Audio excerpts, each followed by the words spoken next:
नमस्कार मित्रों, हमारी आज की सुबह हो चुकी है और ये देखिए यार, रात का टेम्परेचर गूगल बाबा जो थे वो बता रहे थे -7। तो मैं मतलब सुबह निकल के इसको महसूस कर सकता हूँ कि क्यों -7 वो बता रहे होंगे। ये जितने पहाड़ आप देख रहे हैं इस पे कल तक बहुत ही हल्की बर्फ़ थी और ये पीछे वाले माउंटेन पे तो बिल्कुल बर्फ़ थी ही नहीं। ये सब एकदम ताज़ी बर्फ़ कल रात में ही आई है और वेदर रात भर बारिश होती रही, पूरी रात बारिश होती रही। अभी जाके थोड़ी सी बारिश थमी है, तो what we are thinking is कि अभी हमें फटाफट पैकअप करना चाहिए और निकलना चाहिए लेह की तरफ। कितना डिसीजन सही है कितना गलत है ये तो आगे जाके पता लगेगा, क्योंकि आगे प्रोबेबली होगी स्नोफॉल। तो ये देखिए, अभी ये रिवर, ये हमारा कैंपर वैन और एकदम बर्फीला माहौल। तो चलिए फटाफट अपनी कैंपर वैन को पैक करते हैं और निकलते हैं आगे लेह की तरफ। तो सुबह सुबह क्विक एंड फास्ट ब्रेकफास्ट में हमने खाए फल और रास्ते के लिए हमने बना लिए हैं छोले, क्योंकि हमारे राइस कुकर में चावल बहुत ही सहज रूप में चलती गाड़ी में बन सकते हैं। So we are ready and now we are moving towards Leh Ladakh. तो इस जगह को हम कह रहे हैं अलविदा, और आप देख सकते हैं बिल्कुल मतलब यहाँ पर एक एक कण जो भी मान लीजिए इधर उधर फैल जाता है, उन सब को हमने इकट्ठा करके अपने डस्टबिन में रख लिया है। एक प्रॉपर जगह जाकर हम उसको डिस्पोज करेंगे और फिर हम यहाँ से बढ़ रहे हैं लेह की तरफ।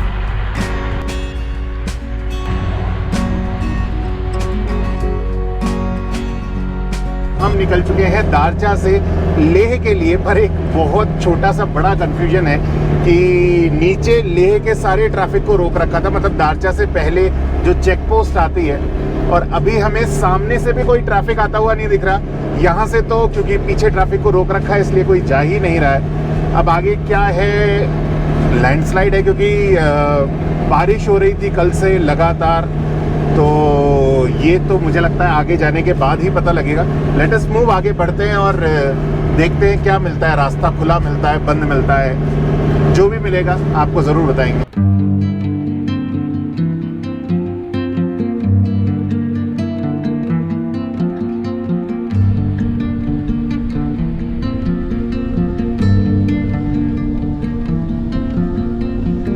तो अभी लगभग कोई 15 किलोमीटर चलने के बाद ये पहली गाड़ी दिखी है यार, एंड होपफुली ये लेह से तो नहीं आ रही होगी, पर एटलीस्ट सरचू से आ रही होगी, हमें ऐसा लगता है। और ये भी है कि एक तो क्या है, ट्रैफिक बहुत समय में छोड़ते हैं ना, तो माइट बी दैट थिंग कि वहाँ से ट्रैफिक भाई सुबह सुबह छोड़ते हैं, तो यहाँ तक आते जाते समय लगता ही है। सो एनीवेज आगे बढ़ रहे हैं धीरे धीरे और जो होगा उसको फेस करेंगे।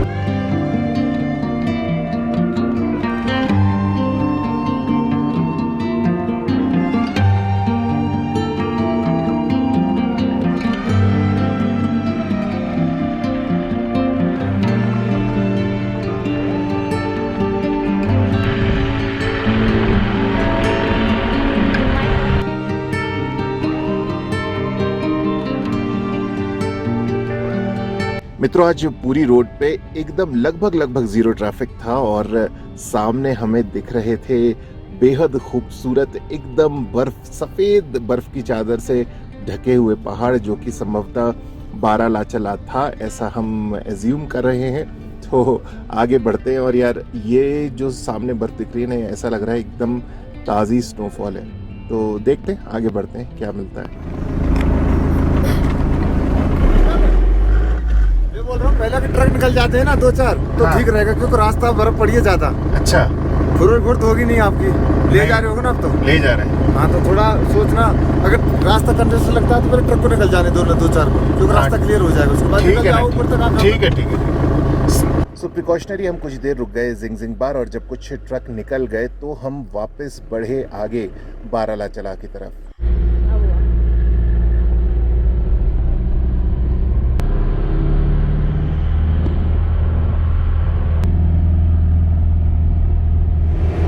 तो अभी हम हम जिंगजिंग बार से निकल चुके हैं और जैसा कि आपने देखा कि उन्होंने बताया ही कि आगे बर्फ ज़्यादा पड़ी है, इसलिए कुछ ट्रक अभी हमसे आगे गए हैं, तो लेट देम गो। और रास्ता थोड़ा सा ठीक होगा तो हमारी गाड़ी, क्योंकि स्नो चेन्स तो नहीं है अभी हमारे पास, तो हमारी गाड़ी को निकलने में थोड़ी सी सहूलियत होगी। चलते हैं आगे, देखते हैं कितनी बर्फ़ पड़ी है।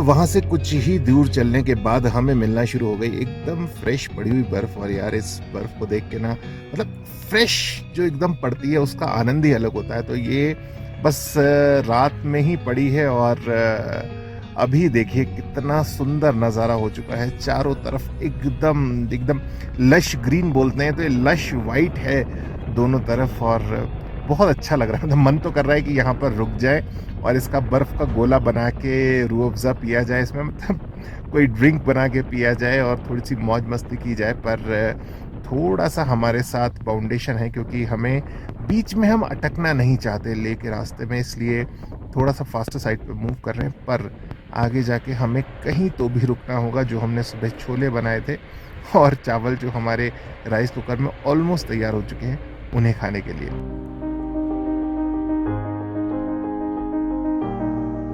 तो अभी हम यहाँ पे रुके हैं लंच ब्रेक के लिए। इसी के ऊपर रख के खाएंगे ना, मत हटाओ। तो ठंडा हो जाएगा ना। अच्छा हाँ। तो अभी हम देखिए कितनी एकदम रुई जैसी बर्फ है। अगर आप स्नोफॉल में आए ना, बहुत रुई जैसी होगी। अगर आप स्नोफॉल के थोड़े दिन बाद आए ना, बर्फ बहुत टाइट होगी, क्योंकि स्नोफॉल जब होती है एकदम ताज़ी बर्फ पड़ती है। तो यहाँ पे एकदम ताज़ी बर्फ पड़ी है। ये हमारी तैयार हो रही है टेबल अभी, और इस टेबल पे रखेंगे अपना भोजन। एकदम रुई है साथ एक, रुई से भी ज्यादा बड़का है।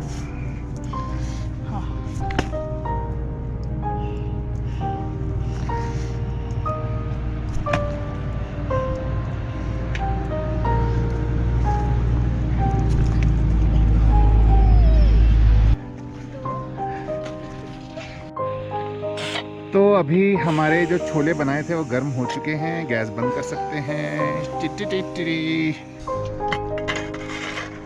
वाह वाह वाह, इतने गर्म छोले इतनी बर्फ में और एकदम गर्म चावल, क्या बात है।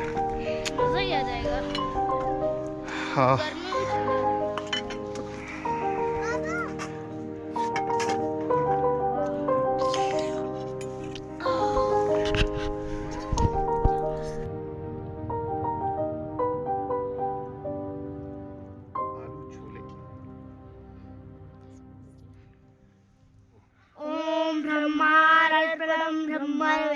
ब्रह्मार्पणं ब्रह्मणाहुतं ब्रह्मेव तेन गन्तव्यं ब्रह्मकर्म समाधिना। ॐ सैनावतु सैनो भुनक्तु सवीर्यं करवावहै तेजस्विनावधीतमस्तु मा विद्विषावहै। ॐ शांति शांति शांति। टूट पड़िए। कैसे हैं सात्विक जी? एक तो ये अवनी आवाज कर रही थी प्लेट की इतनी। अवनी जल्दी खा के बता कैसे? बहुत यम्मी है, बहुत यम्मी है। तो यहाँ पर बर्तन साफ करने के लिए कुछ नहीं चाहिए, बस एकदम ताज़ी बर्फ उठाएं।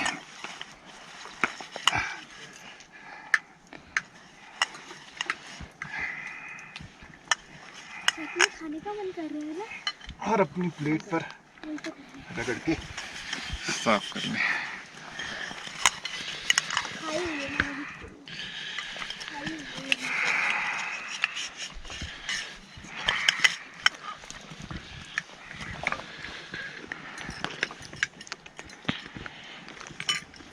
और फिर अपना भोजन ग्रहण करने के बाद हमें आगे बढ़ना था। पर यार सही बताऊं तो इतना मज़ा आया, मतलब इतने अच्छे वातावरण में इतना अच्छा गर्मा गर्म भोजन आपको मिल जाए तो बस क्या कहें, वो कहते हैं ना अंधा क्या चाहे दो आंखें, तो बस उसी प्रकार का बहुत ही अच्छा आनंद हमने अनुभूत किया और फिर हम आगे बढ़ चले पुनः लेह की तरफ।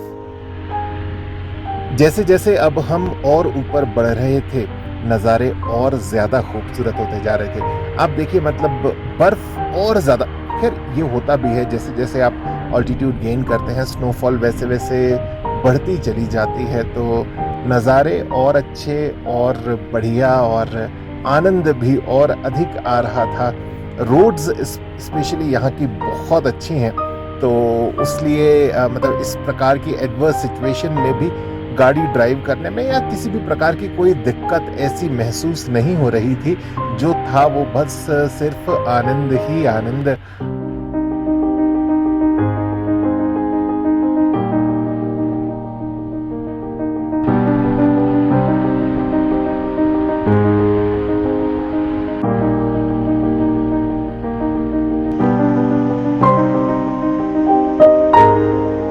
पर थोड़ा सा आगे चल के जब रोड थोड़ी सी नैरो हो गई और दोनों साइड से ट्रैफिक आने लगा, तब थोड़ी सी प्रॉब्लम, मतलब प्रॉब्लम तो क्या कहेंगे, पहाड़ों पे इस प्रकार की सिचुएशन मोर और लेस बनती ही रहती है। पर इस जगह जहां पर हम अटके मतलब जहां पर ट्रैफिक एक लेन का रुक गया था और सेकंड लेन क्योंकि ट्रक थी तो वो निकल रही थी और उसके आगे था पानी, तो ये जो दृश्य था, ये जो नज़ारा था, ये इतना खूबसूरत लग रहा था। मतलब रुक कर भी वहां पर कोई इरिटेशन नहीं हो रही थी, कोई भी ऐसा नहीं लग रहा था हम इंतजार कर रहे हैं, और पहाड़ों में मतलब लगता भी बहुत अच्छा है। तो हर एक चीज को एंजॉय करते करते करते करते हम कब बारालाचला पहुंच गए ये हमें पता भी नहीं चला।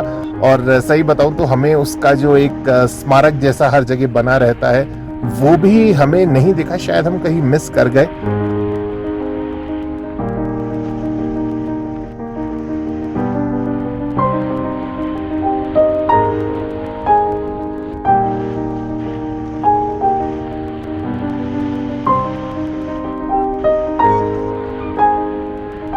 और चढ़ने के बाद फिर हमने उतरना शुरू किया।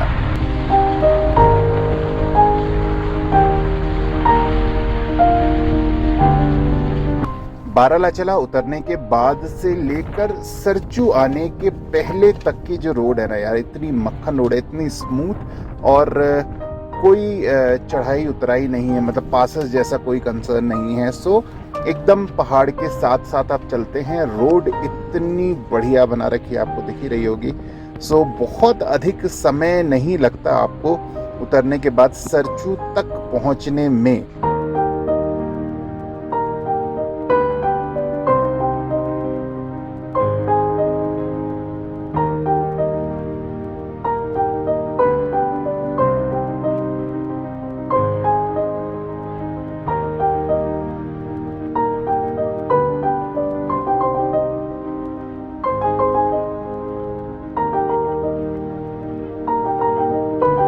पर सरचू पहुंचने के पहले आती है एक वाटर क्रॉसिंग जो आप मेरे सामने देख रहे हैं, जिसको अभी हम क्रॉस कर रहे हैं।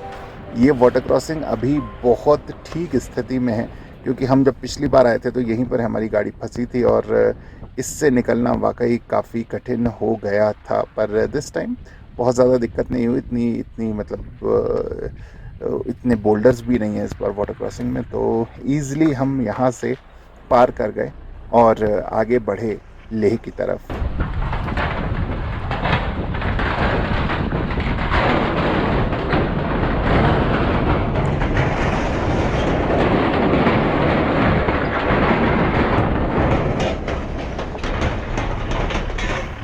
सरचू से लेकर आगे तक, मतलब काफ़ी आगे तक, जब तक गाटालूप शुरू नहीं हो जाते वहाँ तक, क्योंकि काम चल रहा है इसलिए निरंतर रह रहकर रोड्स खराब ही मिलती हैं। So it starts from Sarchu, जैसा कि आप देख पा रहे हैं पूरी रोड अभी डैमेज है। मतलब जितनी अच्छी रोड आप पीछे पूरा ट्रैवल करके आए हैं वो पूरा रिदम आपका यहाँ पर आके ब्रेक हो जाता है। और आप जो एक अंदाज़ लगाते हैं, वाह यार हमने इतनी देर में इतने किलोमीटर्स क्रॉस कर लिया, तो लेह तो अब यूं ही पहुंच जाएंगे। ये सारा कॉन्फिडेंस, ये सारे कैलकुलेशंस आपके यहाँ पर आके धीरे धीरे डैमेज होने लगते हैं, क्योंकि अगेन रोड कंडीशंस फिर से एक बार, ये रोड कंडीशंस इसलिए नहीं बिगड़ी हैं कि रोड यहाँ पर ख़राब हैं, क्योंकि लगातार अभी काम चल रहा है। पिछली बार जब हम आए थे तब तो बहुत ही ज़्यादा ख़राब थी। इस बार एटलीस्ट काफ़ी सारे बीच बीच में पैचेस बन चुके हैं, पर कई सारे पैचेस जैसा कि आप देख रहे हैं, मतलब एकदम डस्टी, एकदम मडी पैचेस हैं। तो ये जो हैं, ये मतलब आपको परेशान भी करते हैं, पर ज़रूरी भी है, क्योंकि पहाड़ में यार रोड बनाना is not a very easy task. So hats off to BRO again कि इतनी एडवर्स सिचुएशन में वो हमारे देश के इन दुर्गम रास्तों पे रोड्स बनाते हैं।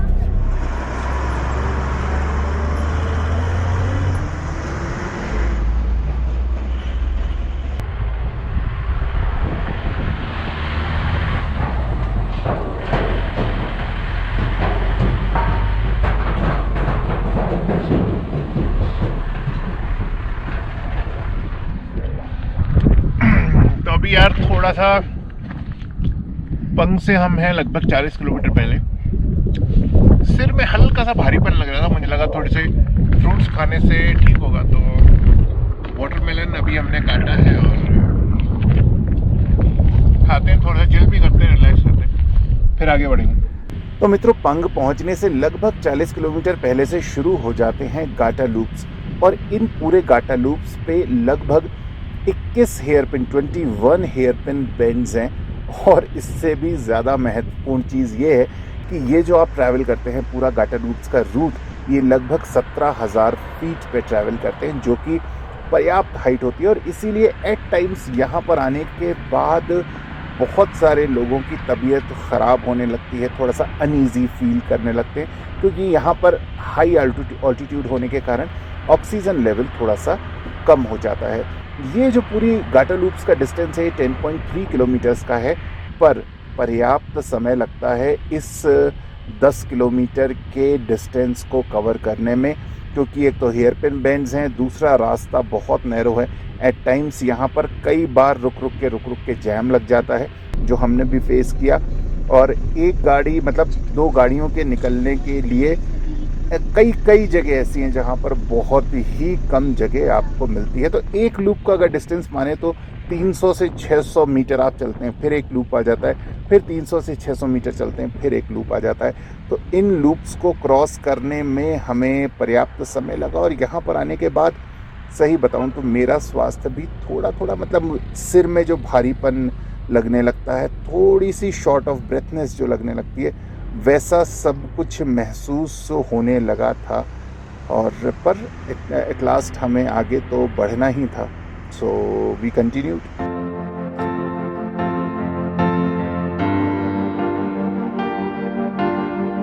आपके YouTube देखते रहते हैं। अरे वाह, ग्रेट ग्रेट, बहुत बढ़िया। आप MP में गए थे, पूरा वो फॉलो करा था मैंने MP वाला आपको। क्या बात है। चलिए ठीक है, ओके। तो गाटा लूप्स के रास्ते में मिले हमें हमारे एक सब्सक्राइबर, जिनसे मिलके एज यूजुअल बहुत ही अच्छा लगता है। आप सबसे मिलके बहुत अच्छा लगता है। और हम फिर बढ़ चले आगे लेह की तरफ। तो अभी गाटा लूप्स को क्रॉस करने के बाद यहाँ से पंग बचा है मात्र ऑलमोस्ट 24 किलोमीटर्स। पर एक बहुत अच्छा समाचार नहीं है। हमारे साथ निशा जी जो थी, उनका स्वास्थ्य बहुत अच्छा नहीं था।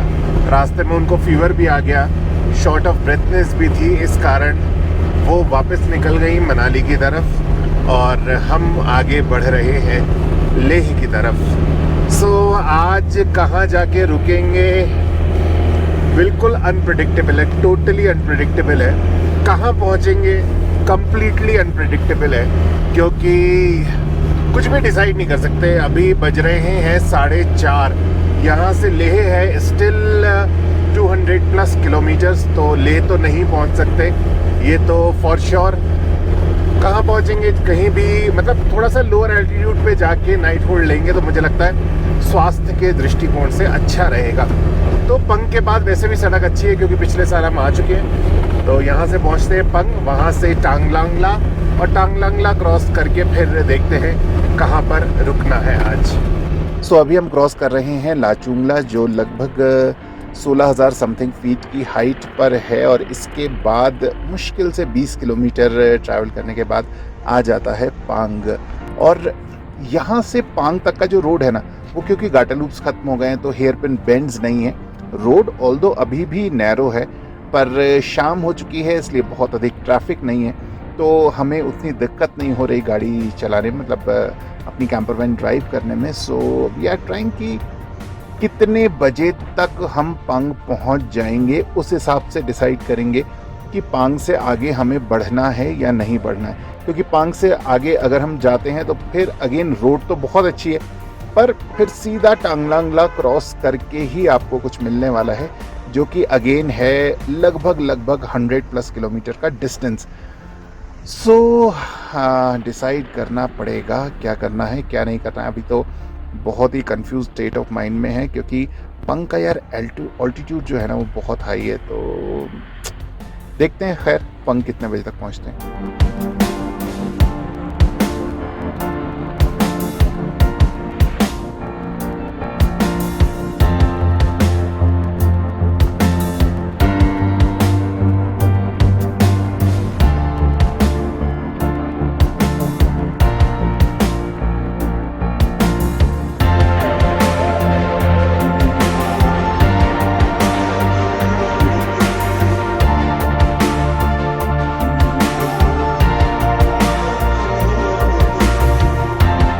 तो फिलहाल हम पहुंच चुके हैं पांग, और पांग में आके हमने एक रेस्टोरेंट के साथ में यहाँ पर अपनी गाड़ी को पार्क कर लिया है, क्योंकि देखिए टाइम हो रहा है अभी 5:45, तो आगे जाने से कोई मतलब है नहीं। यहाँ से टांगलांगला है लगभग 60 किलोमीटर्स ऑलमोस्ट, मतलब मुझे एग्जैक्टली नहीं पता।